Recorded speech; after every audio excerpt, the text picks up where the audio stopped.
அரசியல் கூட்டணியை அடிக்கடி மாற்றும் நிதிஷ்குமார் நிறம் மாறுவதில் பச்சோந்திகளுக்கு கடும் போட்டியை கொடுத்து வருவதாக காங்கிரஸ் மூத்த தலைவர் ஜெயராம் ரமேஷ் தெரிவித்துள்ளார்.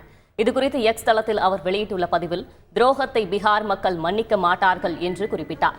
பாரத் ஜோடோ நீதி யாத்திரையை கண்டு பிரதமரும் பாஜகவும் பயப்படுவதாகவும் அதிலிருந்து கவனத்தை திசை திருப்பவே இந்த அரசியல் நாடகம் உருவாக்கப்பட்டுள்ளதாகவும் ஜெயராம் ரமேஷ் தெரிவித்தார்.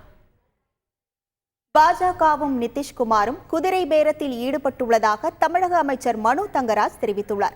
இதுகுறித்து எக்ஸ் தளத்தில் வெளியிட்டுள்ள பதிவில் மீண்டும் ஏலத்தில் பீகார் சட்டமன்றம் குதிரை பேரத்தில் பாஜகவும் நிதிஷ்குமாரும் என குறிப்பிட்டுள்ளார். ஆனால் வாக்களித்து தேர்வு செய்த மக்களை ஏல அரங்கில் காணோம் என தெரிவித்துள்ளார்.